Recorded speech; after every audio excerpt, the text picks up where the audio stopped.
October 18th marks the 33rd year of the NES. We're going to check out a brief history of the system.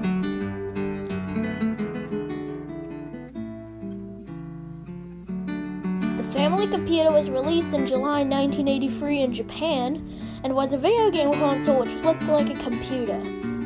Sega released their first console, the SG-1000, on the same day.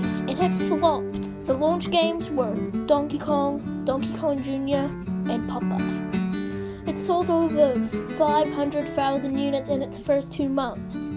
It had 2 controllers, one of them having a microphone. It had many accessories from a sewing machine to a tape recorder. It did have an add-on called the Famicom Disk System. Fast forward to 1984, the 1983 video game crash was in full swing.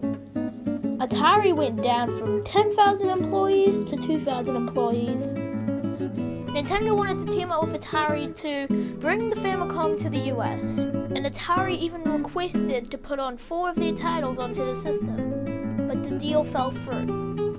Nintendo worked on their own since no other companies wanted to work with them, so they created a new video game console which looked sleek, futuristic, looked more like a computer. It was called the Nintendo Advanced Video System.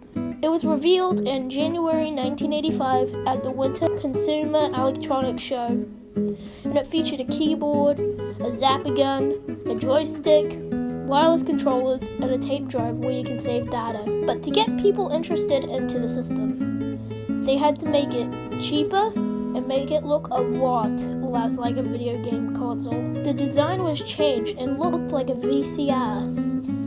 It even accepted cartridges like if it accepted a VHS tape. It was renamed as the Nintendo Entertainment System and featured the zapper gun and Rob the Robot. Nintendo showed off the NES in the Summer Consumer Electronics Show and released in New York City on October 18th, 1985. It was very successful with 61.91 million units sold. It had 20 launch titles including Excite-Bike, Duck Hunt, Jabbermite, and the most popular being Super Mario Bros. If the Famicom was a huge success in Japan, the NES was a breakthrough for video games. It also saved the video game crash of the early 80s. Without the NES, games like Call of Duty or Fortnite wouldn't exist today. The NES, though, had a modification in 1993 as the NES 101. The NES will go down in history as the best video game console of all time.